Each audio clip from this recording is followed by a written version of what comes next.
بسم اللہ الرحمن الرحیم الصلاۃ والسلام علیکہ یا سیدی یا رسول اللہ وعلی آلہ و اصحابہ یا سیدی یا حبیب اللہ الصلاۃ والسلام علیکہ یا سیدی یا نبی اللہ وعلی آلہ و اصحابہ یا سیدی یا نور اللہ۔ تو مقدمہ مشکات کی ابتدائی گفتگو کے بعد اس فصل کے اندر مزید کچھ اصطلاحات شیخ محقق رحمہ اللہ تعالیٰ ذکر فرما رہے ہیں۔ ایک سند کو ذکر کیا اور سند کے مقابل متن ہے اس کو ذکر کیا، اور بیچ میں اسناد کا بھی بیان کیا، یعنی ابتدا میں تین اصطلاحیں: سند، اسناد اور متن۔ اس کے بعد پھر سند کے اعتبار سے تقسیم کریں گے اور مختلف جو اصطلاحات ہیں مزید بیان کریں گے۔ سند کے حدیث کی کہا کہ طریق الحدیث، اب لفظ طریق حدیث آپ کہیں تو طریق کے معنی رستہ کے ہیں، اس کا رستہ، تو یہ بات زیادہ واضح نہیں ہوئی، تو اس لیے انہوں نے کہا کہ طریق حدیث کے معنی معروف طریق کے نہیں ہیں، معروف رستہ کے نہیں ہیں۔ رجالہ الذین رووہ، وہ چین، وہ سلسلہ لوگوں کا کہ حدیث کے وہ لوگ کہ جنہوں نے اس حدیث کو روایت کیا، ٹھیک ہے نا۔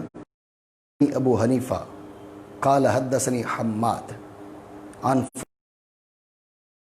الرسول اللہ صلی اللہ علیہ وسلم، یہ جو سلسلہ رجال ہے یہ سند ہے۔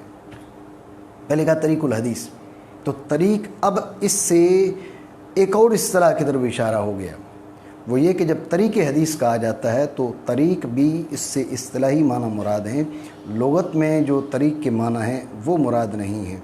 لغت میں طریق کے معنی رستہ کے ہیں، تو طریق الحدیث کے معنی حدیث کا رستہ نہیں ہے، بلکہ طریق الحدیث کے معنی سند الحدیث کے ہیں۔ دیکھیں نا، یعنی قصدن تو سند کے معنی بیان کر رہے ہیں لیکن ضمناً طریق کے معنی بھی ہو گئے۔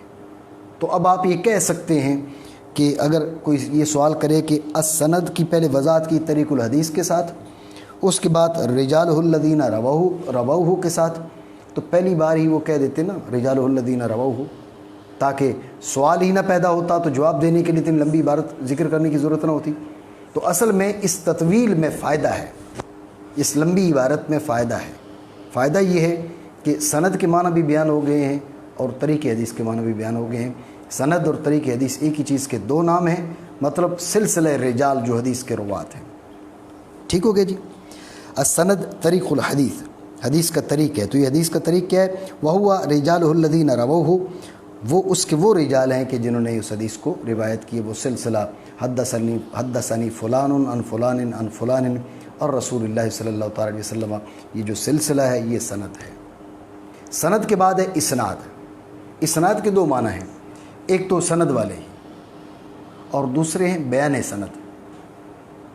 ایک خود سند یعنی اسناد اور سند کے ایک معنی، اور دوسرے سند کے معنی تو وہ رجال ہو گئے، رجال الحدیث الذین رووہ، یہ ہو گئی سند۔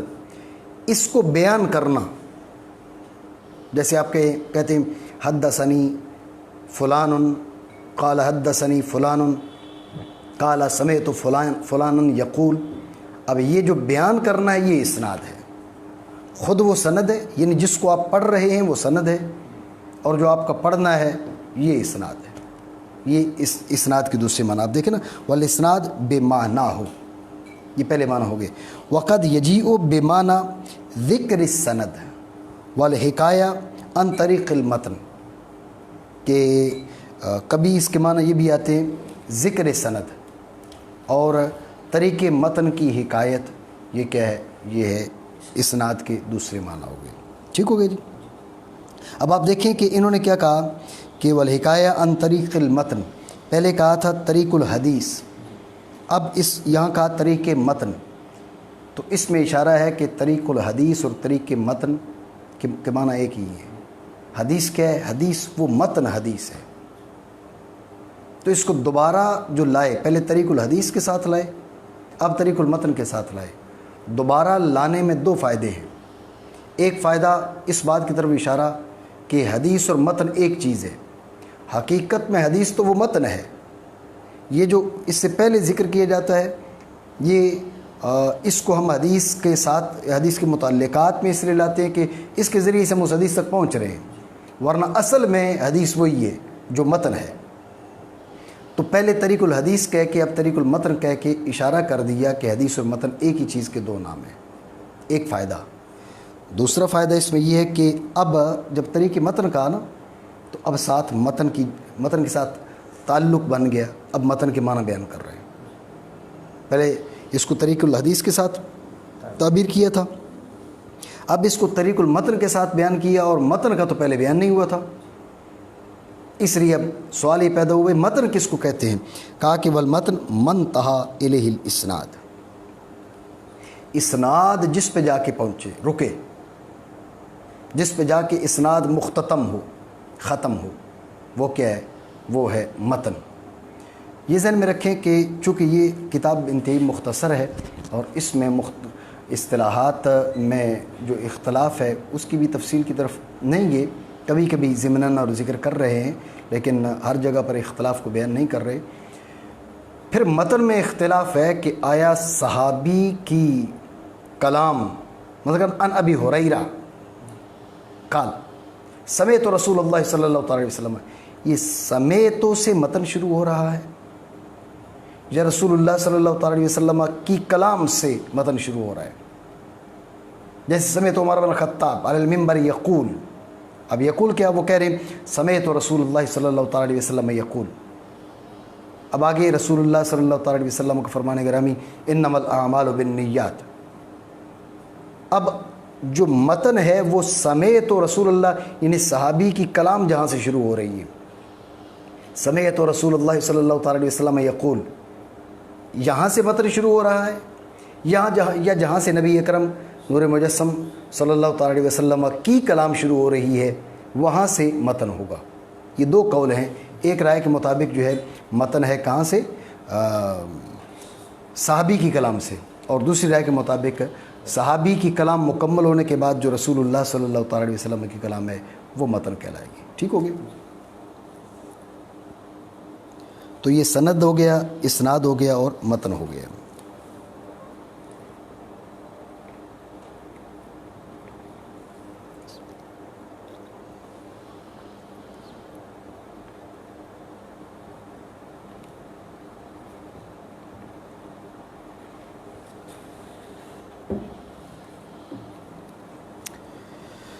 اب سند کے لحاظ سے حدیث کی تقسیم کرتے ہیں تو پہلی بڑی تقسیم یہ ہے کہ حدیث کی سند میں سے کوئی راوی ساقط ہوگا یا ساقط نہیں ہوگا، اگر نہ ہو تو متصل ہے، ہو تو وہ منقطع ہے۔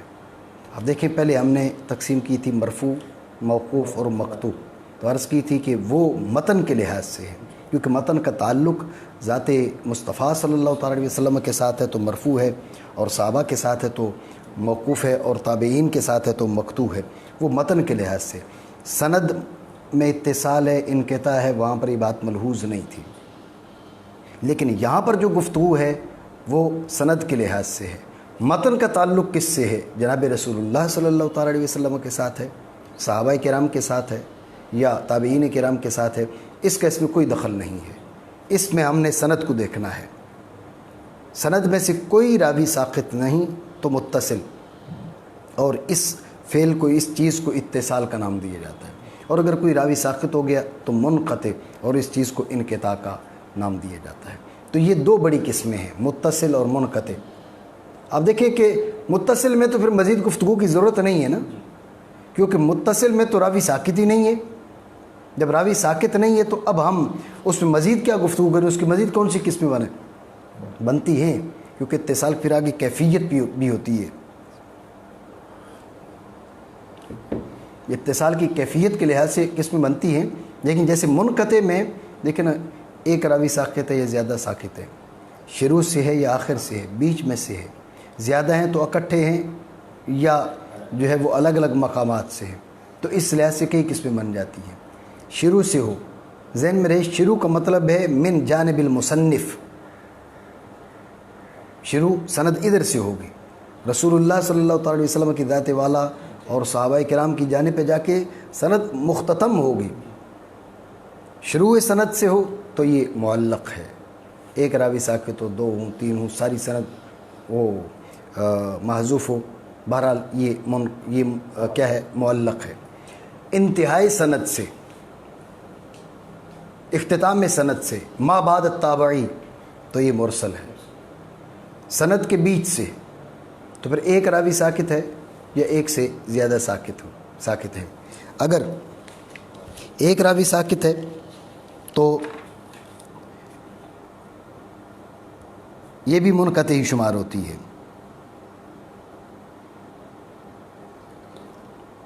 ایک سے زیادہ راوی ساکت ہوں تو پے در پہ ساکت ہیں یا مختلف مقامات پر ساکت ہیں۔ مختلف مقامات پر ساکت ہوں تو یہ بھی منقطع ہی شمار ہوگی، پے در پہ ساکت ہوتی ہے، معدل شمار ہوتی ہے۔ ٹھیک ہو گیا؟ تو یہ ابتدائی طور پر یہ چند قسمیں ہیں۔ اس کے بعد یہ بھی تقسیم اس میں ہوتی ہے کہ پھر وہ جو سقوط ہے وہ واضح ہے یا وہ خفی ہے۔ اگر خفی ہے تو پھر اس لحاظ سے آگے تدلیس ہے، مدلس ہے، پھر مرسل خفی ہے وغیرہ وغیرہ اس کا بیان آتا ہے۔ لیکن اگر سقوط واضح ہو تو یہ قسمیں بن گئی ہیں، کون کون سی؟ منقطع ہے، مرسل ہے، معدل ہے وغیرہ وغیرہ۔ ٹھیک ہو گیا جی؟ دیکھیں فَإِن لَمْ يَسْقُطْ رَاوٍ مِّنَ الرُّوَاةِ مِّنَ الْبَيْنِ فَالْحَدِيثُ مُتَّصِل۔ اگر کوئی راوی بھی ساکت نہ ہو تو حدیث کیا کہلائے گی؟ حدیث متصل کہلائے گی۔ وَيُسَمَّى عدم السقوط اتصالاً، عدم سقوط اتصال کہلائے گا۔ وَإِن سَقَطَ وَاحِدٌ أَوْ أَكْثَرُ فَالْحَدِيثُ مُنْقَطِعٌ۔ یہاں پر یہ کہہ دیا کہ حدیث منقطع، ایک راوی ساکت ہو جب بھی حدیث منقطع، ایک سے زائد راوی ساکت ہو جب بھی حدیث منقطع ہے، پوری سند جو ہے نا وہ معذوف ہو جب بھی حدیث منقطع ہے۔ اس کو کہا جاتا ہے منقطع بالمعنی العام۔ یہ مقابل ہے کس کا؟ متصل کا۔ آگے چل کے جو منقطع آئے گا وہ منقطع بالمعنی الاخص ہے، وہ اس منقطع کی قسم ہے، وہ قسیم ہے کس کا؟ معدل کا قسیم ہے، وہ معلق کا قسیم ہے۔ لیکن منقطع بالمعنی العام کی وہ قسم ہے۔ یہ منقطع بالمعنی العام کیا ہے؟ یہ متصل کا قسیم ہے، ان کے لیے مقسم ہے، اور جو متصل ہے اس کا قسیم ہے، اس کے مقابلے میں ہے۔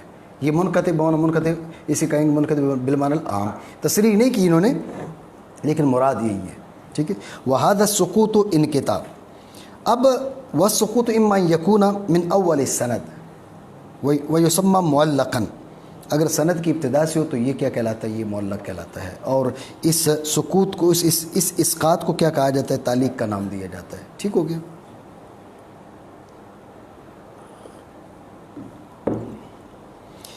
ابتدائی سند کا میں نے آپ کو بتا دیا، ابتدائی سند سے مراد ہے کہ من جانب المصنف، مصنف کی جانب سے ہو تو یہ ابتدائی سند ہے۔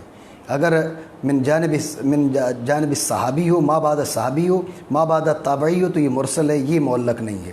تو اول سند بعض ہوگا تو ہمارے ذہن میں یہ بات آتی ہے کہ اول سند صحابی سے شروع ہو رہی ہے، نہیں، اول سند ادھر سے شروع ہو رہی ہے، مصنف کتاب کی طرف سے، امام بخاری کی جانب سے، امام مسلم کی جانب سے سند کی ابتدا ادھر سے ہو رہی ہے، کیونکہ یہاں سے شروع ہو کر ہم وہاں پہنچ رہے ہیں نا، منتہا الی النبی، منتہا الی الصحابی، منتہا الی التابعی، تو وہ منتہا ہے، یہ مبدا ہے۔ ٹھیک ہو گیا؟ وَهَذَا الْإِسْقَاطُ تَعْلِيقًا۔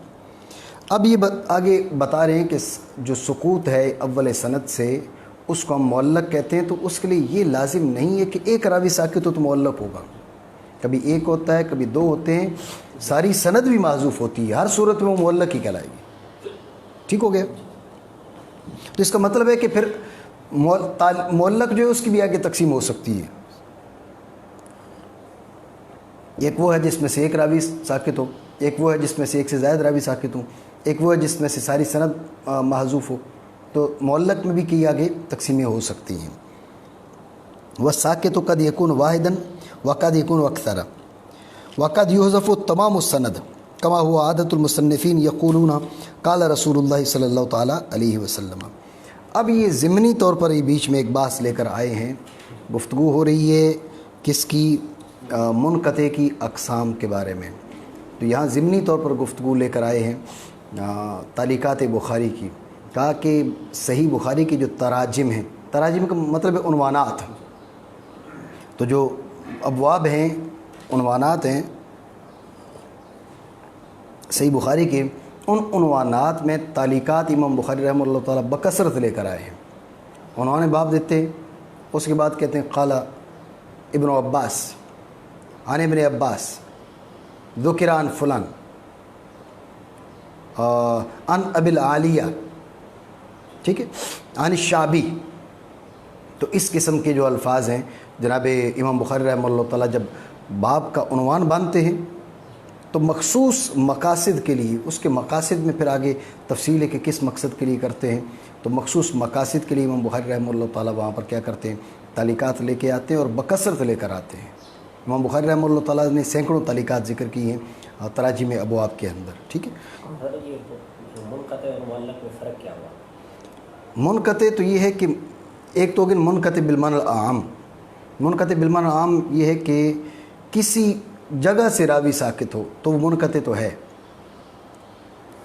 لیکن بالخصوص ابتداء کی جانب سے ساکت ہو تو ابھی معلق ہے۔ مثال یوں سمجھے نا، آپ نے یہ کہا کہ حدثنی فلان عن فلان عن سعید بن المسیب الرسول اللہ صلی اللہ تعالی علیہ وسلم۔ اب سعید بن المسیب تو صحابی نہیں ہے نا، الرسول اللہ صلی اللہ تعالی علیہ وسلم۔ اب یہ اول سند سے تو آپ نے کہہ دیا حدثنی فلان، لازم معلق نہیں بن سکی، لیکن سعید بن المسیب کے بعد آپ راوی گرا گئے، منقطع بن گئی، منقطع بن گئی، یہ معلق نہیں بنی۔ تو معلق کے لیے یہ ضروری ہے کہ ابتدائی سند سے محذوف ہو، بیچ میں سے مذکور ہو، مذکور نہ ہو، انتہائی سند مذکور ہو نہ ہو، اس کا کوئی تعلق نہیں ہے، ابتدا لازمی طور پہ محذوف ہو معلق جب ہوگی۔ اور منقطع جو ہے وہ کسی بھی لحاظ سے کہیں سے بھی سقوط ہو جائے وہ منقطع کہلائے گی۔ والتعلیقات کثیرۃ فی تراجم صحیح البخاری۔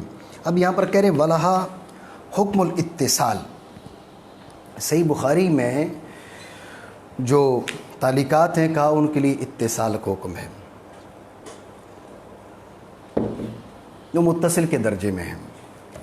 متصل کے درجے میں کیوں آئی بھائی، یہ بات قابل غور ہے، اس پہ میں ایک اور بات کی طرف اشارہ کروں گا۔ لِأَنَّهُ التزم فی هذا الکتاب اللہ یأتی الا بالصحیح ولکنها لیست فی مرتبۃ مسانیدہ الا ما ذکر منها مسندا فی موضع آخر من کتابہ۔ کہا کہ جو تعلیقات بخاری ہیں اگرچہ معلقات ہیں اور ان کی سند مذکور نہیں ہے، لیکن اس کے باوجود وہ متصل کے حکم میں ہے۔ سوال یہ کہ وہ متصل کے حکم میں کیوں ہیں؟ کہا کہ آپ دیکھیں نا، صحیح کتاب کون سی ہوتی ہے؟ صحیح صفت ہے کس کی؟ کبھی حدیث کی صحیح صفت ہوتی ہے، کبھی صحیح صفت ہوتی ہے کتاب کی۔ حدیث صحیح وہ حدیث ہے جس کے تمام راوی عادل، سند متصل، راوی عادل، ضابط، غیر معلل، غیر شاذ، یہ 5 شرطیں پائی جائیں گی تو حدیث صحیح۔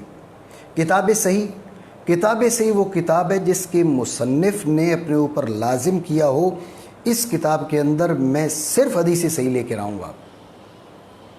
کتاب صحیح کا مطلب بعض لوگ یہ سمجھ لیتے ہیں کہ کتاب صحیح کا مطلب ہے کہ جس کے تمام مندرجات صحیح ہوں۔ نہیں نہیں نہیں، ایسا نہیں ہے، بلکہ مصنف نے التزام کیا ہو کہ میں صرف صحیح لے کر آؤں گا۔ آگے وہ اپنے اس التزام پہ کس قدر پورا اترا، کامیاب کتنا ہوا، یہ ایک الگ معاملہ ہے۔ اگر وہ ناکام بھی ہو جاتا ہے، اگر 2000 3000 وہ حدیثیں لے کر آتا ہے، اس میں 20 25 10 15 حدیثیں وہ صحیح نہیں لا سکتا، تو کتاب پھر بھی صحیح کہلائے گی، کیونکہ صحیح کے معنی یہ بنے ہی نہیں ہیں کہ جمی مندرجات جس کے صحیح ہوں۔ صحیح کے معنی یہ ہے کہ اس کے مصنف نے اپنے اوپر لازم کیا کہ میں حدیث صرف اس کے اندر صحیح لے کر آؤں گا، یہ جب کتاب کو ہم صحیح کہتے ہیں۔ تو اب امام بخاری رحمہ اللہ تعالیٰ نے اپنی کتاب کا نام خود صحیح رکھا اور احادیث صحیحہ لانے کا التزام کیا۔ جب احادیث صحیحہ لانے کا التزام کیا تو اب جو معلق ہے، اس کا مطلب ہے کہ معلق کی تو سندی مذکور نہیں ہے، ادھر انہوں نے لازم کیا کہ میں حدیث صحیح لے کر آؤں گا، ادھر بغیر سند کے لے کر آئے ہیں، تو اس کا مطلب ہے کہ امام بخاری رحمہ اللہ تعالیٰ کی نظر میں یہ بھی صحیح تھی، یہ بھی صحیح تھی، اسی لیے لے کر آئے، ورنہ لے کر نہ آتے۔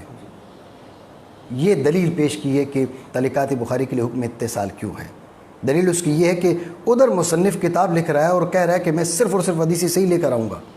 جب صرف اور صرف حدیث صحیح لے کر آؤں گا تو پھر بغیر سند کے جب لا رہے ہیں تو حدیث صحیح کیسے بنی؟ مطلب ان کی نظر میں صحیح تھی اس لیے لے کر آئے۔ یہ اس کا جواب ہو گیا۔ لیکن اس میں پھر سوال ہے، بات کرتے تو دعویٰ کیا ہے؟ آپ دیکھیں، دعویٰ ہے وَلَهَا حُکْمُ الاتصال، اس کے لیے حکم اتصال ہے۔ دلیل کے لیے انہو التزم فی ھذا الکتاب اللہ یأتی الا بالصحیح، انہوں نے لازم کیا کہ میں صرف حدیث صحیح لے کر آؤں گا، اس کے علاوہ حدیث صحیح نہیں اس کے علاوہ حدیث نہیں لے کر آؤں گا۔ تو یہ دلیل ہے اس بات کی کہ یہ متصل حکم ہے۔ یہ دعویٰ تھا، اس کی دلیل آ گئی۔ لیکن اس پہ سوال ہے بھئی، تو پھر امام بخاری رحمہ اللہ تعالیٰ یوں کر دیتے کہ جو ہے سندوں کی ضرورت ہی نہیں تھی، وہ ساری کی ساری تعلیقات کر دیتے، معلقات ذکر کر دیتے۔ بھائی میری نظر میں یہ صحیح ہے، یوں کر دیتے۔ یا دوسرے لفظوں میں آپ یوں اعتراض کریں کہ پھر اس کا مطلب ہے کہ جو سند کا ذکر ہے وہ تو بے مقصد ہے نا۔ جب امام بخاری رحمہ اللہ تعالیٰ سند کے بغیر ذکر کریں یا سند کے ساتھ ذکر کریں، دونوں صورتوں میں اس کا مقام ایک ہے، تو پھر سند کا ذکر تو بلا فائدہ ہوا۔ یوں سوال کریں، یہ سوال زیادہ مناسب ہے۔ جب انہوں نے کہا کہ لأنه التزم اللہ یأتی فی کتابہ الا بالصحیح، تو سوال یہ ہے کہ مطلب اس کا یہ نکلا کہ امام بخاری رحمہ اللہ تعالیٰ سند ذکر کریں یا سند ذکر نہ کریں تو حدیث ہو گئی صحیح، جب ذکر کریں جب بھی صحیح، نہ ذکر کریں جب بھی صحیح، تو سند کا ذکر بلا فائدہ۔ یہ اعتراض تو اس کا جواب دیا کہ نہیں، وَلَكِنَّهَا لَيْسَتْ فِي مَرْتَبَةِ مَسَانِيدِهِمْ، بات یہ کہ یہ حکم اتصال ہے اس کا، لیکن مسانید کے درجے پر نہیں ہے۔ یہ بات نہیں ہوگی کہ بھئی سند کا ذکر اور سند کا میں ذکر بلا فائدہ ہے۔ ہم کیا کہہ رہے ہیں؟ ہم کہہ رہے ہیں کہ بھئی چونکہ انہوں نے لازم کیا کہ میں اس کتاب کے اندر صرف صحیح لے کر آؤں گا، پھر بھی لے کر آئے، یہ معلقات لے کر آئے، تو ہم ان کی شرط کو دیکھتے ہیں، وہ ثقات میں سے ہیں، وہ مضبوط قسم کے آدمی ہیں، امیر المؤمنین فی الحدیث کہلاتے ہیں۔ اب کیسے ہو سکتا ہے کہ وہ ایک من گھڑت سی بات ادھر لے کر آئے ہوں؟ تو لہٰذا ان کا اپنے اوپر لازم کرنا، ان کی جلالت علمی وہ ہمارے لیے ہمیں یہ راہ دکھاتی ہے کہ اس کتاب کے اندر وہ لے کر آئے ہیں تو وہ ان کی شرط کے مطابق ہوگی۔ لیکن پھر بھی دو چیزیں ہیں، ایک یہ کہ اس میں ہمیں ان پر اعتماد کرنا پڑ رہا ہے، اور دوسرا یہ کہ وہ باقاعدہ انہوں نے افراد رکھ دیے، یہ افراد ہیں بھائی، مجھے حمیدی نے بتایا، ان کو فلاں نے بتایا، ان کو فلاں نے بتایا، ان کو فلاں نے بتایا، یہ رجال ہیں، تمہیں اگر آزمانا ہے تو آزما لو، تمہیں کسی کے بارے میں جاننا ہے تو جان لو کہ یہ حدیث صحیح ہے صحیح نہیں ہے، یہ رجال ثقات ہیں یہ ثقات نہیں ہیں۔ تو اب ہمارے سامنے دو رستے ہو گئے، انہوں نے اپنے اوپر لازم کیا کہ میں اس کتاب کے اندر صرف حدیث صحیح لے کر آؤں گا، اس کے بعد کچھ معلقات ذکر کر دی اور کچھ کا معاملہ ہمارے سامنے واضح کر دیا۔ تو جن کا معاملہ واضح کر دیا وہ ہماری نظر میں نسبتاً زیادہ مضبوط ہے، لیکن جن کا معاملہ واضح نہیں کیا وہ چونکہ ہمیں ان پر اعتماد ہے اس لیے ہم اس کو بالکل ساقط اور واہی نہیں کہتے، لیکن پھر بھی اس درجے میں نہیں لیتے۔ اب اس سوال کا جواب آ گیا جو بھی ہم نے سوال کیا تھا کہ پھر سند کا ذکر اور عدم ذکر تو برابر ہوا، سند تو بلا فائدہ ہوئی، کہا نہیں، فائدہ ہے اس کا، فائدہ ہے اس کا، کیونکہ اس کا درجہ اوپر ہے۔ کیونکہ اب ایک آدمی وہ ہے جو امام بخاری کا عقیدت مند نہیں ہے، وہ کہتے ہیں بھئی میں امام بخاری کے التزام کو نہیں مانتا، تو ہم اس کو کہتے ہیں بھئی یہ حدیث کی سند پڑھی ہے تو اس سے بحث کر لے، ٹھیک ہے۔ تو اب جب اس سے بحث کرتا ہے وہ کہتے ہیں ہاں بھائی ٹھیک ہے، امام بخاری رحمہ اللہ تعالیٰ کی سند صحیح ہے، لہٰذا وہ بھی مانتا ہے۔ اور ایک وہ ہے جو امام بخاری رحمہ اللہ تعالیٰ کی شرط کو مان رہا ہے، عقیدت مند ہے، تو لہٰذا وہ دونوں مان لے گا، اور ایک وہ ہے جو عقیدت مند نہیں ہے تو وہ ایک کو مان لے گا۔ اس لیے سند کا فائدہ ہے، سند بلا فائدہ نہیں ہے۔ یہ سوال کا جواب آ گیا۔ لیکن وہ نہیں ہیں صحیح بخاری کے جو مسانید ہیں اس کے مرتبہ میں۔ لیکن یہ بات ذہن میں رکھے، تعلیقات بخاری دو طرح کی ہیں، ایک وہ ہیں جو ایک جگہ معلق ہیں، دوسری جگہ مسند ہیں۔ صحیح بخاری ہی کے اندر ایک جگہ معلق ہیں، دوسری جگہ وہ مسند ہیں، اور کچھ وہ ہیں کہ جو صرف اور صرف معلق ہے، دوسری جگہ مسند نہیں ہیں، اور وہ بھی بکثرت ہے۔ جو صحیح بخاری میں صرف معلق ہیں، دوسری جگہ مسند نہیں ہیں، ذہن میں رہے ان کی پھر جو سندیں ہیں وہ دیگر علماء نے بیان کی ہیں، لیکن اس کے باوجود علماء نے اس بات کی تصریح کی ہے کہ کچھ تعلیقات بخاری تاحال شاید 19 ہیں یا کچھ اس کے قریب ہیں، اس سے زیادہ ہیں، ان کی سندیں بالکل دستیاب نہیں ہیں۔ یعنی آپ یوں کہہ سکتے ہیں کہ تعلیقات بخاری کی 3 قسمیں ہیں۔ ایک وہ تعلیقات بخاری جو صحیح بخاری میں ہی مسندن ہے، دوسری وہ تعلیقات بخاری جو صحیح بخاری میں مسندن تو نہیں ہے لیکن ان کی اسانید پر علماء کو اطلاع ہوئی ہے۔ اس قسم کی پھر 2 آگے قسمیں بنا سکتے ہیں۔ ایک وہ کہ خود امام بخاری نے کسی کتاب میں اسے مسندن ذکر کیا، یا امام بخاری رحمہ اللہ تعالیٰ نے اسے کسی کتاب میں مسندن ذکر نہیں کیا لیکن دیگر علماء نے اس کی سند حاصل کر لی کہیں سے بھی کسی بھی طریق سے، ٹھیک ہے۔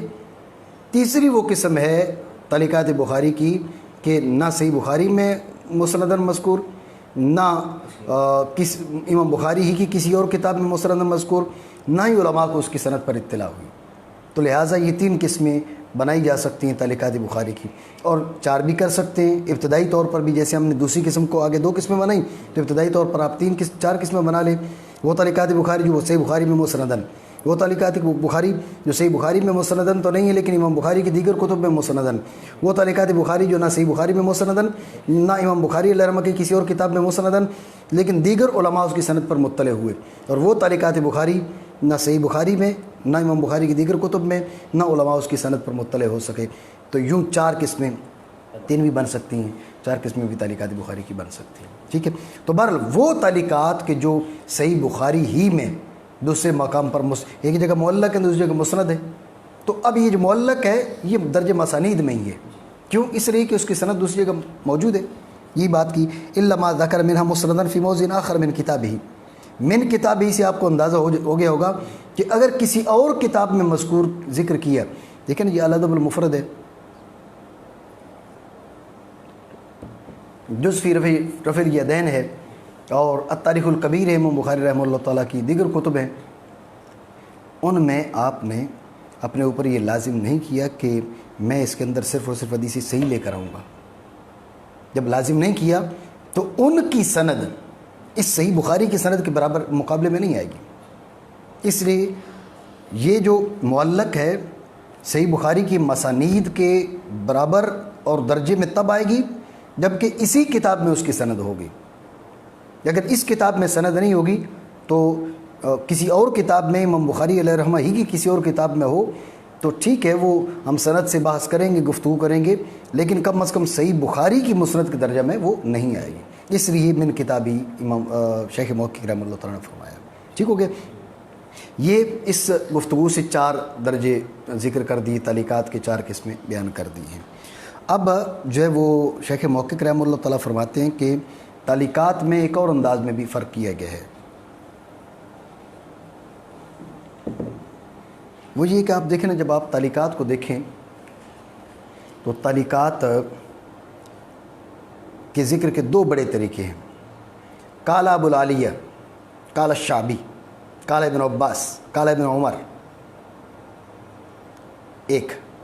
دوسرا عن ابن عباس و ذکر عن عمر،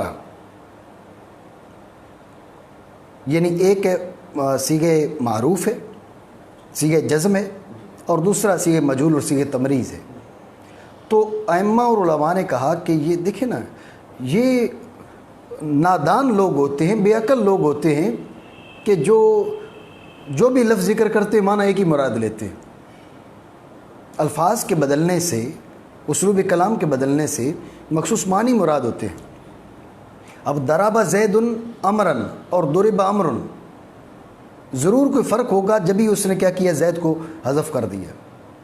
صرف ضرب امر کہنے، اگر ضرب زید امرا کے بجائے وہ ضرب امر کہہ رہا ہے تو بلا وجہ نہیں ہوگا، اس میں کوئی حکمت ہوگی، کوئی بات اس کے ذہن میں ہوگی، کوئی غرض مقصود سامنے ہوگی جس کی وجہ سے اس نے زید کو حذف کر کے سیدھا کیا کہا، اس نے کہا ضرب امر۔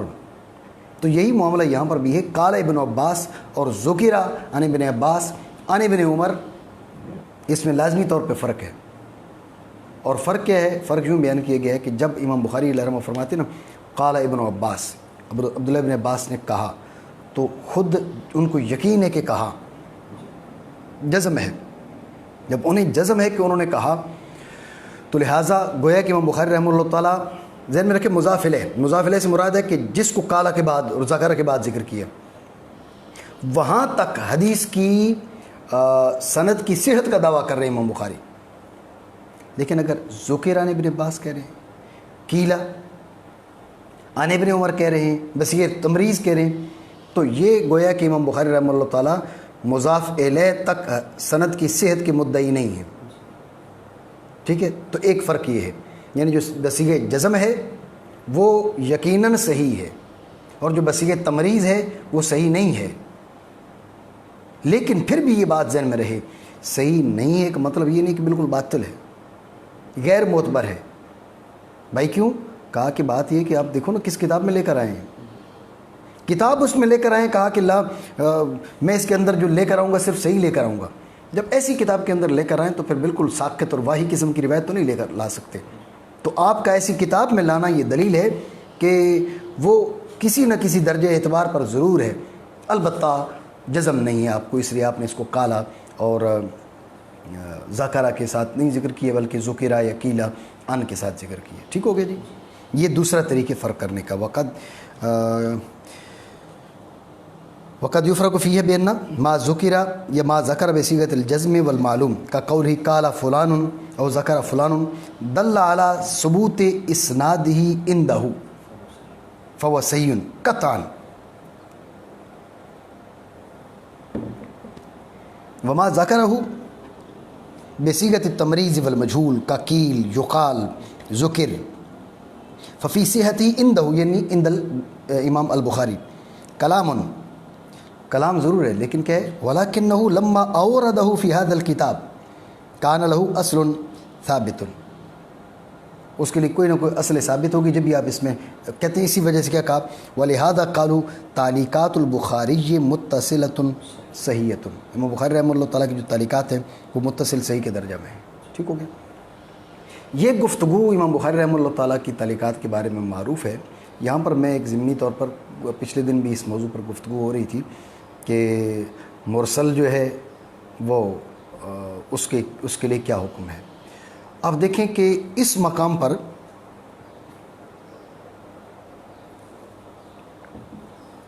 حنفی کیا کہہ رہے ہیں؟ حنفی کہہ رہے ہیں ایک تابعی ہے جو ثقہ ہے، اس کی عادت معروفہ ہے کہ وہ ارسال عن الثقات کرتا ہے. ایک شخص ثقہ ہے، ارسال عن الثقات کرتا ہے. جب ہم نے چھان بین کی، کبھی اگر جانچ پڑتال کی تو پتہ چلا کہ وہ ارسال عن الثقات کر رہا ہے. شرط یہ کہ وہ قرون ثلاثہ اول سے ہو. اب اس کی جو مرسل ہے وہ معتبر ہے. اب مقابلے میں کیا کہا جاتا ہے؟ نہیں جی سند جب ساکت ہے، جو سند میں متصل نہیں ہے تو یہ مرسل معتبر کیسے ہو سکتی ہے؟ یہ معتبر نہیں ہے. ٹھیک ہے. اب یہی بات جب امام بخاری رحمہ اللہ تعالیٰ کے بارے میں آتی تو کس انداز میں گفتگو کی جا رہی ہے کہ امام بخاری رحمہ اللہ تعالیٰ چونکہ ثقہ ہے اور آپ نے یہ لازم کیا کہ میں اس کتاب کے اندر صرف حدیث صحیح لے کر آؤں گا، تو اس کی سند نہیں لا رہے جب بھی اس کے لیے اصل ثابت ہے. ہم نے ایک اضافی قید بھی لگائی، وہ کیا کہ قرون ثلاثہ اول سے ہو. قرون ثلاثہ اول سے ہو. نبی اکرم نور مجسم صلی اللہ تعالیٰ علیہ وسلم نے ان کے لیے خیر ہونے خیریت کی گواہی دی ہے. خیر القرون قرنی ثم الذین یلونہم ثم الذین یلونہم، یعنی یہ وہ لوگ ہیں صرف ثقہ نہیں ہیں بلکہ رسول اللہ صلی اللہ تعالیٰ علیہ وسلم کی جانب سے ان کے خیر اور ان کی بھلائی کی نوید بھی موجود ہے. ہم اس کا اضافہ کر کے کہتے ہیں کہ جناب والا اس کی جو مرسل ہے وہ معتبر ہے. آپ اس اضافے کے بغیر امام بخاری رحمہ اللہ تعالیٰ کے بارے میں کہتے ہیں کہ نہیں امام بخاری اللہ رحمہ کریں تو معتبر ہے. بھائی امام بخاری کریں معتبر ہے، یہ بات ہم تابعین کے بارے میں کہہ رہے تھے، وہاں تو آپ نہیں مان رہے تھے. اس لیے یہ بات ضروری ہے. پچھلے دنوں آپ نے بھی یقیناً یہ جو ہے نا جب ہم نے موضوعات کے لیے سوشل میڈیا پہ ڈالا تھا کہ موضوعات کون سے ہونے چاہیے دورہ جات کے لیے، تو کسی دوست نے یہ کہا کہ جو اصول حدیث ہے علی منہج الحنفیہ، تو یہ بھی ہونا چاہیے۔ تو مجھے یہ بات بہت پسند آئی۔ میں نے اصول حدیث علی منہج الحنفیہ اس کے بارے میں کچھ کسی وقت لکھا تھا، لیکن چونکہ اس موضوع کو مکمل نہیں کر سکا، اور پھر دیگر مصروفیات میں بعض اوقات ذہن سے کوئی چیز نکل جاتی ہے اور وہ موضوع ادھر ہی رہ جاتا ہے۔ تو مجھے یہ ایک تو اچھا لگا، اور دوسرا مجھے یہ ذہن میں آیا کہ چلیں اس بہانے جو ہے وہ موضوع جو ہے وہ میرا مکمل بھی ہو جائے گا۔ اگر وہ رسالہ میرا مکمل نہ ہو سکا تو کم از کم وہ جب میں لیکچرز دے دوں گا تو لیکچرز وہ سیو ہو جائیں گے، محفوظ ہو جائیں گے۔ تو بہت سے دوست ایسے بھی ہوتے ہیں جو پھر ان لیکچرز کو لکھتے بھی ہیں، تو چلو میرے پاس نہیں تو کسی نہ کسی دوست کے پاس وہ محفوظ ہو جائیں گے، اور مطلب یہ ہے کہ فائدہ اس کا زیادہ ہوگا۔ لیکن یہ جو پرابلم آ گئی، وائرس کا مسئلہ ہو گیا، پھر چھٹیاں ہو گئی، سارے کا سارا سلسلہ، اور وہ دورے ہو نہیں سکے۔ اللہ رب العالمین نے چاہا تو انشاءاللہ اگلے سال ہمارے ہاں اگر مختصر دورہ جات کا سلسلہ ہوا تو اس عنوان کو ہم لیں گے۔ یہ ضروری ہے، حنفی من حیث وہ حنفی، اس کے لیے یہ ضروری ہے۔ ہم اصول حدیث پڑھتے ہیں نا، ہم اصول حدیث پڑھتے ہیں علی منہج المحدثین، تو ہم محدثین ہمارے اکابر ہیں، ہمارے بڑے ہیں۔ ہم معاذ اللہ کوئی یہ بات نہیں کہ محدثین کے ساتھ ہماری کوئی نزاع ہے، نظریاتی نزاع ہے اور عقائد میں نزاع ہے، یہ بات نہیں ہے۔ لیکن بات یہ کہ حنفی من حیث و حنفی، اس کو اپنے اصول اور ضوابط کا علم ضروری ہے، اس کے بغیر وہ باب حدیث میں گفتگو نہیں کر سکتا۔ ہم پڑھتے ہیں، جب اصول فقہ پڑھتے ہیں اس کے اندر ہم پڑھتے ہیں باب سنت کے اندر اصول حدیث پڑھتے ہیں، لیکن وہ وہاں پر ہم پڑھتے ہیں۔ بہتر اس کا طریقہ جو میری نظر میں ہے وہ یہ ہے کہ جب ہم اصول حدیث پڑھیں تو اصول حدیث جو علی منہج المحدثین ہے وہ بھی سامنے ہو، اصول حدیث علی منہج الحنفی یہ بھی سامنے ہو۔ فروق جب واضح ہوتے ہیں، الاشیاء تعرف بازدادها، آپ دیکھیں نا، وہاں پر ہم مشہور کی تعریف پڑھ لیتے ہیں، ادھر ہم مشہور کی تعریف پڑھ لیتے ہیں۔ ہمارے ذہن میں کیا آتا ہے؟ ہمارے ذہن میں آتا ہے شاید مشہور کے بارے میں دو قول ہیں، حالانکہ وہ الگ اصطلاح ہے، اصطلاح اصولیین ہے۔ یہ اصطلاح کون سی ہے؟ یہ اصطلاح محدثین ہے۔ وہ ان کے ہاں مشہور اور ہے، ان کے ہاں مشہور اور ہے۔ ان کے ہاں احاد کا جو دائرہ ہے وہ الگ ہے، جو محدثین ہیں ان کے ہاں احاد کا دائرہ الگ ہے۔ اس کے علاوہ اور بھی ان کے ہاں مرسل کا حکم الگ ہے، ان کے ہاں مرسل کا حکم الگ ہے۔ ان کے ہاں مرسل کی تعریف ہی الگ ہے، ان کے ہاں مرسل کی تعریف الگ ہے، ٹھیک ہے۔ تو اس لیے علی منہج الحنفیہ من حیث حنفی ہمیں چاہیے کہ ہم علی منہج الحنفیہ ہم پڑھیں۔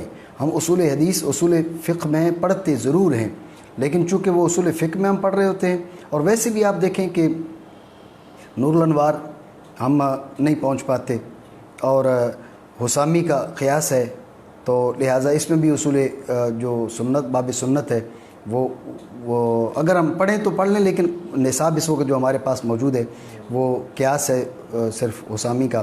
اور التوضیح والتلویح تک جب ہم آتے ہیں تو التوضیح والتلویح بالکل ابتدا میں سے ہے، وہ تو باب یہ جو کتاب ہے یہ بھی مکمل نہیں ہوتی، چاہیے کہ سنت آئے اور اجماع آئے اور قیاس آئے سنت کے اندر جو اصول ہیں۔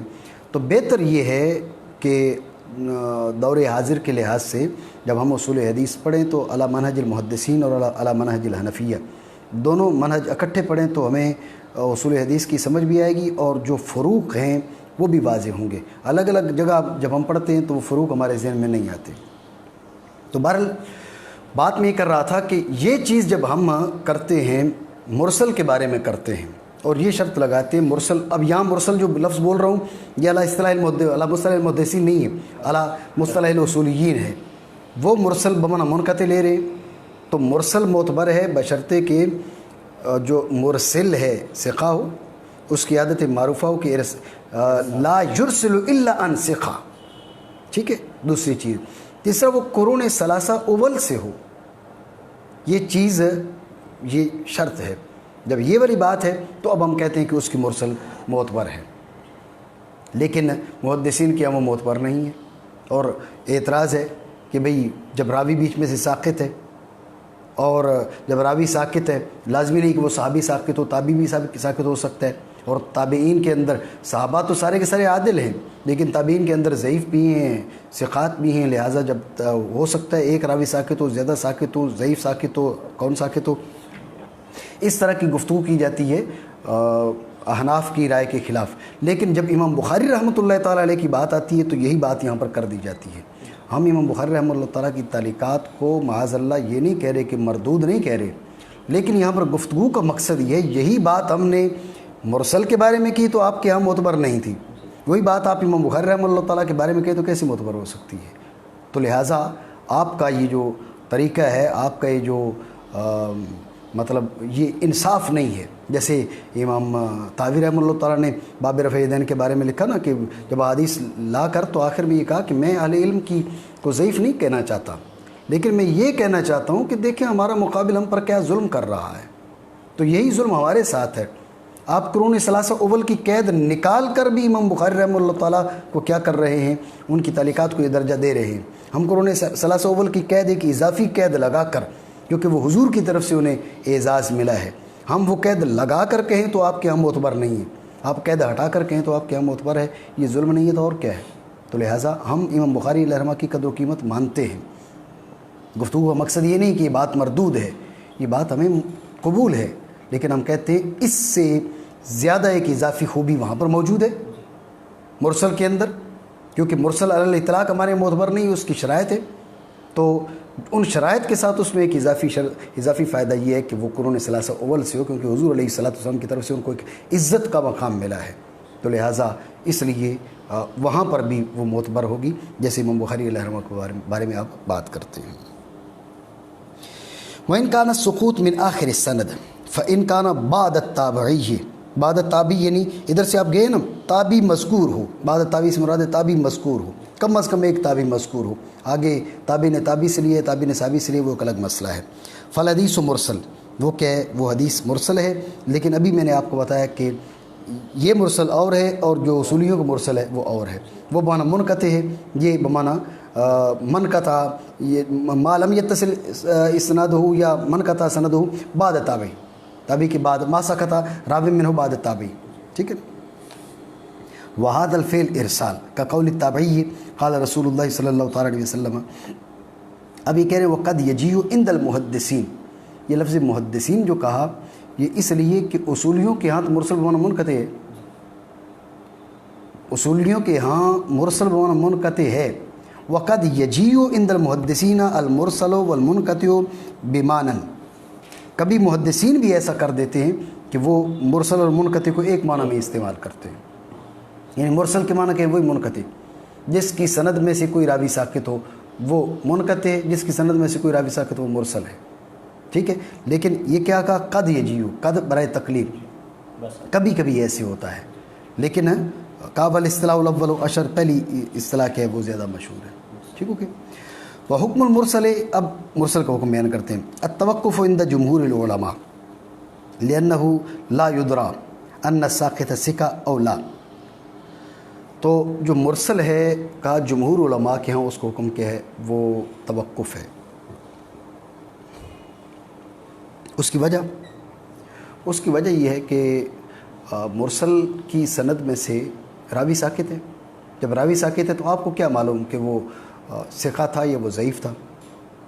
اگر ثقہ تھا تو پھر تو ٹھیک ہے، اس کو معتبر ہونا چاہیے، لیکن معلوم نہیں ہے نا، وہ ثقہ بھی ہو سکتا ہے، وہ ضعیف بھی ہو سکتا ہے، ثقہ ہوتا پھر معتبر ہوتا، ضعیف ہوتا تو غیر معتبر ہوتا، اور ہمیں کسی بات کا بھی علم نہیں ہے کہ اس میں سے کون ساقط ہے، ثقہ ساقط ہے، ضعیف ساقط ہے۔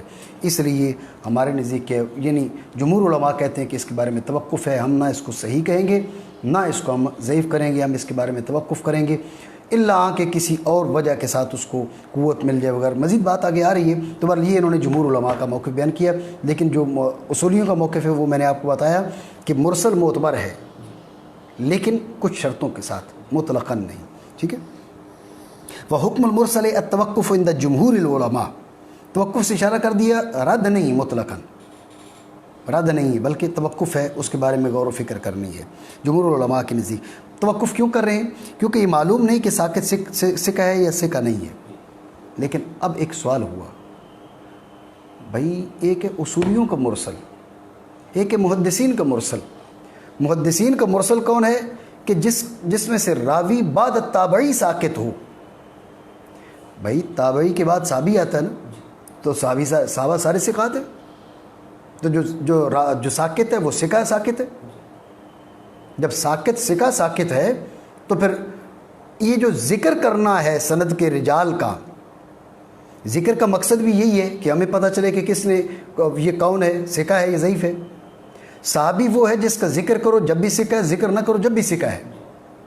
تو جب بلا ذکر وہ سکا ہے تو پھر مرسل کے بارے میں آپ یہ کہیں کہ بھئی یہ معتبر نہیں ہے، ہو سکتا ہے کہ جو ساکت ہے وہ سکا نہ ہو، یہ درست بات نہیں ہے، یہ اعتراض ہوا۔ تو اس کے جواب میں انہوں نے کہا لأن التابعی قد یروی عن التابعی وفی التابعین الثقات وغیر الثقات۔ بات یہ ہے کہ یہ بات ٹھیک ہے کہ مرسل وہ ہے جس میں بعد التابعی ساکت ہو، لیکن تابعی کبھی صحابی سے روایت کرتا ہے، کبھی تابعی سے روایت کرتا ہے۔ تابعی اگر صحابی سے روایت کرے الصحابۃ کلھم ثقات، لیکن تابعی سے بھی روایت کرتا ہے وفی التابعین ثقات وغیر الثقات، چونکہ یہ احتمال موجود ہے اس لیے توقف ہے۔ سوال ہم نے یہ کیا تھا کہ مرسل کے بارے میں توقف والی بات غیر معقول ہے، اس لیے کہ مرسل محدثین کے ہاں وہ ہے جس میں بعد تابعی ساکت اور بعد تابعی تو صحابی آتا ہے، والصحابۃ کلھم ثقات۔ تو اس کا جواب دیا کہ نہیں، جو تابعی ہے قد یروی عن الصحابی وقد یروی عن التابعی، کبھی صحابی سے راوی ہے کبھی تابعی سے راوی ہے۔ صحابی تو سکا ہے، لیکن تابعین میں دونوں قسم کے لوگ ہیں، جب تابعین میں دونوں قسم کے لوگ ہیں، ثقات غیر ثقات، جسے معلوم نہیں کون ساکت ہے، اس لیے توقف ہے۔ یہ جمہور علماء کی رائے بیان کی شیخ محقق رحمہ اللہ تعالیٰ نے۔ وعند ابی حنیفہ ومالک المرسل مقبول مطلقاً، امام ابو حنیفہ رحمہ اللہ تعالیٰ اور امام مالک رحمہ اللہ تعالیٰ کے نزدیک انہوں نے کہا کہ مرسل مطلقاً مقبول ہے، مطلقاً مقبول ہے۔ تو دلیل کیا ہے؟ وہم یقولون انما ارسلہ لکمال الوثوق والاعتماد۔ بات یہ کہ آپ یہ کہہ رہے ہیں بھئی میں نے آپ یہ مجھے بتائیں بھئی باہر فلاں معاملہ ہوا ہے، تو ظاہر ہے میں آپ سے پوچھوں گا آپ کو کیسے پتا؟ تو اب آپ کو وضاحت دینا پڑے گی، اس کی دلیل پیش کرنا پڑے گی کیسے ہوا۔ تو آپ اس پوزیشن میں جب آئیں گے کہ بھئی ٹھیک ہے میں دلیل پیش کر سکتا ہوں، میں وضاحت کر سکتا ہوں، آپ یقیناً جزماً آپ کو پتہ یہ کام ہوا، تو پھر تو آپ کہیں گے کہ باہر یہ معاملہ ہوا۔ لیکن اگر آپ کو جزم نہیں ہے، آپ کو اکرام نے آ کے بتایا، تو اب آپ کہیں گے کہ اکرام کہہ رہا ہے کہ باہر ایسا معاملہ ہے۔ اب آپ نے اپنے سے اٹھا کے اکرام پہ ڈال دی، بھئی اکرام جانے، اکرام کا کام جانے۔ اب مجھ سے کوئی پوچھے گا میں کہوں گا اکرام بیٹھا ہوا ہے، اکرام سے پوچھو۔ تو اب مسئلہ کیا ہے کہ جب آپ کسی اور کے حوالے کرتے ہیں تو اس کا مطلب ہے کہ آپ اپنے اوپر ذمہ داری نہیں لے رہے۔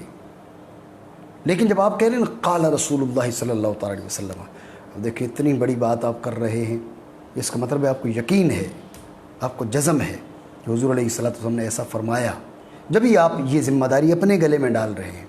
ورنہ آپ کہہ دیتے عن ابی ہریرہ عن سعید عن ابی ہریرہ اور رسول اللہ صلی اللہ تعالیٰ علیہ وسلم عن فلان اور رسول اللہ صلی اللہ تعالیٰ علیہ وسلم۔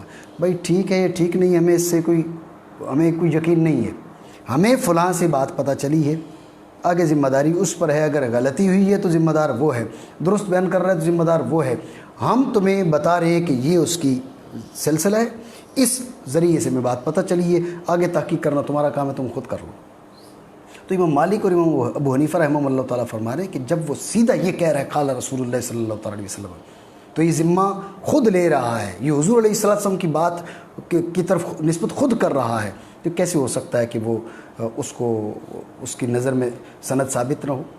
تو اس لیے انہوں نے کیا کہا؟ انہوں نے کہا بھئی بات یہ کہ جب سند بیان کرے تو اب ذمہ کسی اور پر ڈالا، جب سند بیان نہ کرے تو ذمہ اپنے اوپر لے رہا ہے۔ تو جو آدمی کہہ رہے اس چیز کی ذمہ داری میرے اوپر ہے، میں اس کا ذمہ دار ہوں، اس کا مطلب تو یہ ہے کہ وہ زیادہ وثوق ہے، اس کو اعتماد ہے، لہٰذا مرسل حجت ہے، مرسل معتبر ہے۔ یہاں تک بات کرتے مزید بات آگے آ رہی ہے۔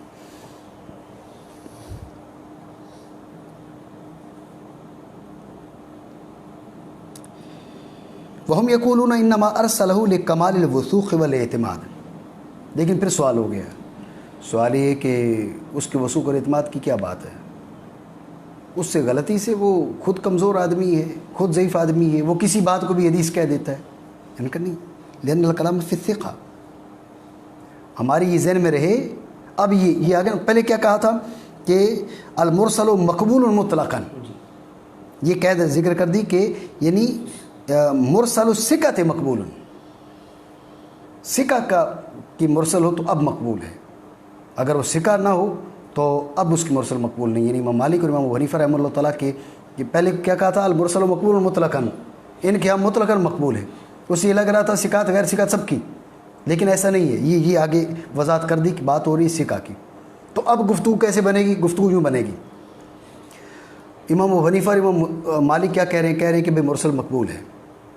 تو بھائی کیا دلیل ہے؟ کہتے ہیں بھائی پہلی بات یہ کہ آپ اس کو ثقہ مانتے نہیں مانتے؟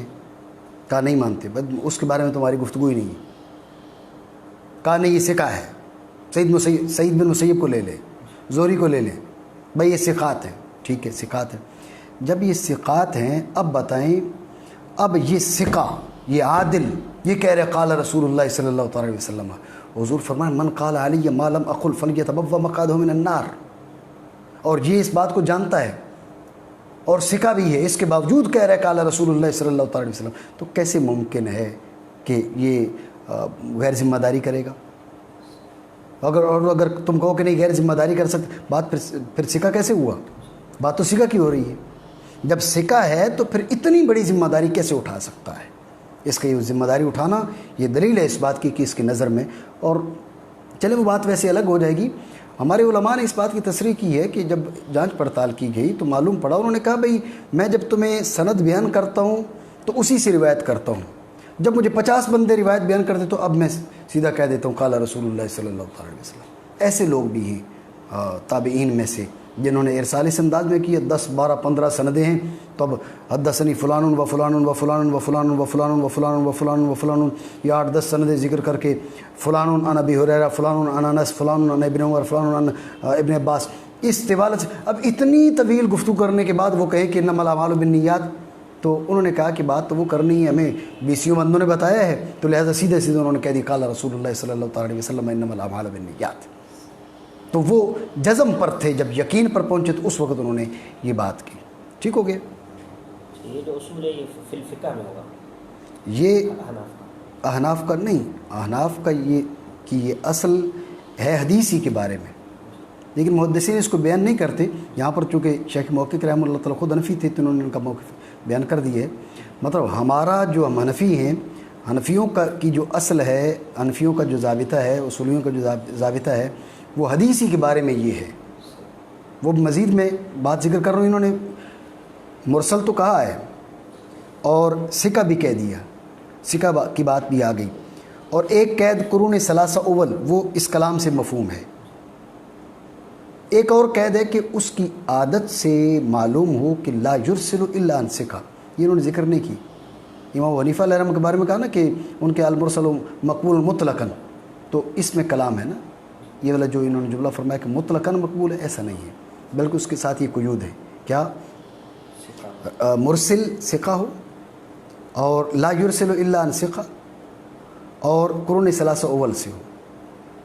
تب مرسل ثقہ ہو وہ تو یہ ذکر کر دیا، اور قرون ثلاثہ اول سے ہو تو یہ سیاق کلام سے سمجھ میں آ رہی ہے بات، کیونکہ محدثین کے مرسل کی بات ہو رہی ہے. محدثین کے مرسل تو ویسے قرون ثلاثہ اول سے ہی ہوتا ہے، تابعین سے ہوگا. وہ مرسل جو ہے نا اس میں تابعی تو کم از کم ایک تابعی تو مذکور ہوگا. یہ سیاق کلام سے دوسری قید مفہوم ہوگی. یہ ایک اور قید ہے کہ لا یرسل الا عن ثقہ، ہمیں اس کی عادت سی بات پتہ چلی کہ وہ صرف ثقات سے ارسال کرتا ہے.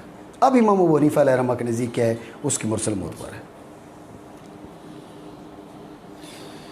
وَلَوْ لَمْ يَكُنْ عِنْدَهُ صَحِيحًا لَمْ يُرْسِلْهُ وَلَمْ يَقُلْ قَالَ رسول اللہ صلی اللہ علیہ وسلم. اگر اس کی نظر میں صحیح نہ ہوتی تو وہ ارسال نہ کرتا، وہ یہ ذمہ داری اپنے گلے نہ ڈالتا. وہ جانتا ہے کہ حضور علیہ الصلوۃ والسلام پر زید بن ارقم کو دیکھیں اور کتنے صحابہ کو دیکھیں. حضور علیہ الصلوۃ والسلام کی حدیث کے بارے میں پوچھا جاتا ہے، حضرت عبداللہ ابن مسعود سے پوچھا جاتا ہے تو آپ پر عجیب قسم کی کیفیت طاری ہو جاتی ہے. صحابہ روایات بیان کرتے ہیں، بیان کرنے کے بعد او قال مثلہ او نحوہ اس طرح کی باتیں کرتے ہیں تاکہ کہیں ایسے نہ ہو کہ ہم ان لوگوں میں شمار ہو جائیں کہ جن کے بارے میں حضور نے فرمایا فلیتبوأ مقعدہ من النار. تو جب وہ اتنے محتاطین تھے، ایسے لوگ جو ہیں وہ کہتے ہیں قال رسول اللہ صلی اللہ علیہ وسلم، تو پھر کیسے ہو سکتا ہے کہ ان کے یہاں یہ بات ثابت نہ ہو؟ بالکل وہی بات جو امام بخاری علیہ رحمہ کے بارے میں انہوں نے کی. ہم تو ایک اضافی قید بھی لگا رہے ہیں، اس لیے وہاں پر بات کی تھی کہ بات یہ کہ اگر امام بخاری علیہ رحمہ کی تعلیقات معتبر ہیں تو ٹھیک ہے، معتبر ہیں، ہم کون سا رد کر رہے ہیں، لیکن یہاں پر آپ جو اعتراض کر رہے ہیں یہ آپ کا اعتراض غلط ہے۔ وعند الشافعی ان اعتدد بوجہ آخر مرسل اور مسند وان کان ضعیفا قبل۔ امام شافعی علیہ رحمہ کا اس کے بارے میں موقف کیا ہے؟ امام شافعی علیہ رحمہ کا موقف یہ ہے کہ اگر اس کو کسی اور ذریعے سے اس کا کوئی مؤید موجود ہو، چاہے وہ مرسل موجود ہو، مسند موجود ہو، حتیٰ کہ مسند ہو اور ضعیف ہو، لیکن قوت مل گئی نا تو اب یہ مقبول ہو جائے گی۔ اگر بالکل نہیں ہے، ایک ہی مرسل ہے تو مقبول نہیں ہے، مرسل ہے اس کے ساتھ اس کا کوئی مؤید موجود ہے، چاہے وہ بھی مرسل ہے یا وہ کیا ہے، وہ مسند ہے، لیکن مسند ہے تو ضعیف ہے، بہرحال یہ اس کو قوت مل جائے گی۔ تو اس لیے توقف کہا تھا، رد نہیں کہا تھا، توقف کریں گے اس کے بعد یہ چیز دیکھیں گے۔ امام شافعی علیہ رحمہ کی فکر ہے۔ وعن احمد قولان، امام احمد رحمہ اللہ تعالیٰ سے، احمد بن حنبل سے دو قول مروی ہیں، مقبول ہونے والا اور غیر مقبول ہونے والا۔ اب آپ دیکھیے کہ امام ابو حنیفہ کا موقف بیان کیا، امام مالک کا بیان کیا، امام شافعی کا بیان کیا، امام احمد بن حنبل کا بیان کیا، تو پھر جمہور علماء کون ہو گئے؟ وہ محدثین مراد ہیں، جمہور علماء سے محدثین مراد ہیں، ٹھیک ہے۔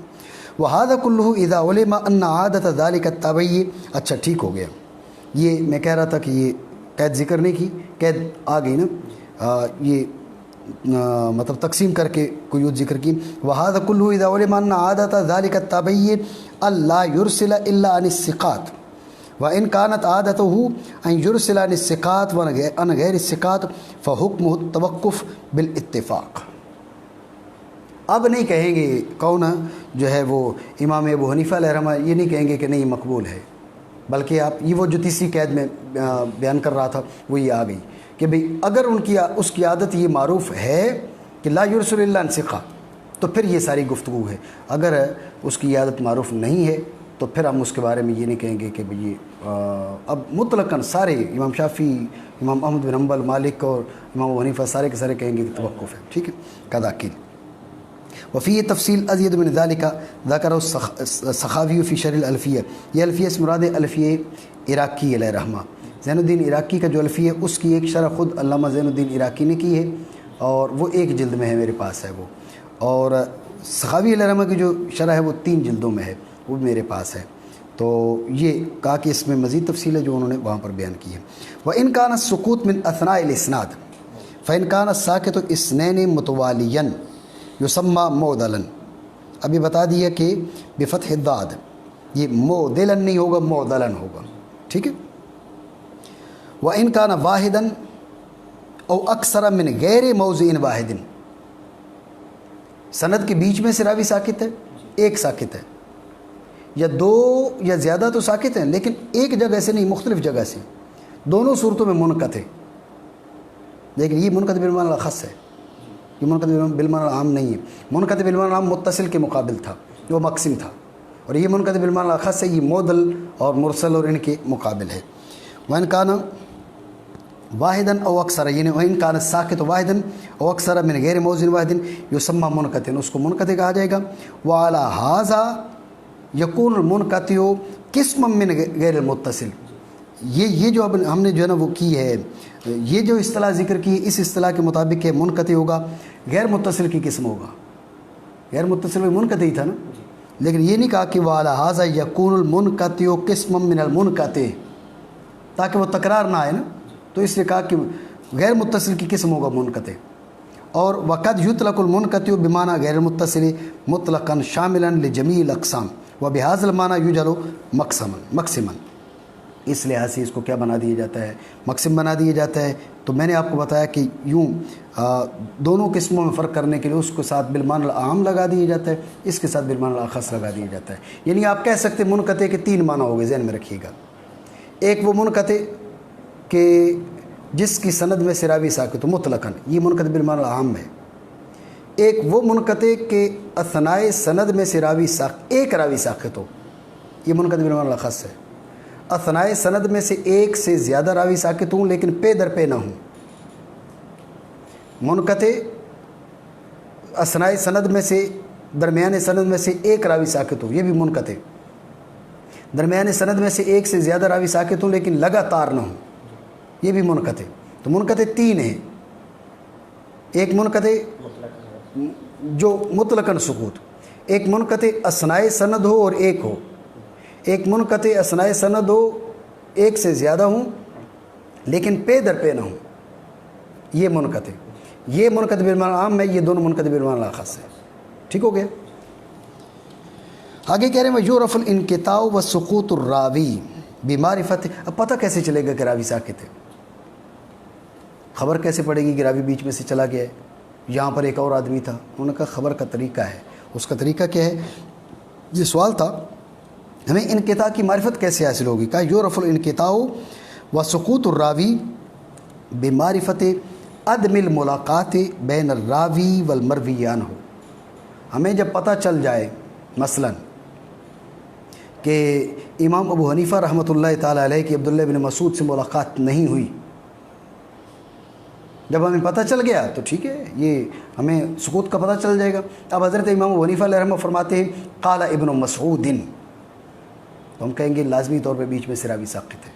حضرت امام ابو حنیفہ فرماتے ہیں قال ابن عمر قال علی قال عمر قال ابو بکر صدیق۔ اب حضرت ابو بکر صدیق کا جب وصال ہوا، جناب امام اعظم رحمہ اللہ تعالیٰ جا کے 80 ہجری میں پیدا ہوئے، تو ملاقات کیسے ہو سکتی ہے؟ تو لہٰذا عدم ملاقات سے پتہ چلے گا کہ بھئی راوی ساکت ہے۔ لیکن یہ جو عدم ملاقات ہے اس میں پھر آگے تفصیل ہے، یہ کیا؟ اما بعدم المعاصرہ۔ اچھا معاصرتی نہیں، دور ایک نہیں ہے، یہ جو میں نے امام ابو حنیفہ علیہ رحمہ کی مثالیں دی ہیں یہ معاصرت نہیں تھی، دور ایک نہیں تھا۔ اچھا دور ہے عدم الاجتماع، ملاقات نہیں ہوئی، ملاقات نہیں ہوئی، دور ایک تھا لیکن کہ ان کی آپس میں ملاقات ثابت نہیں ہے۔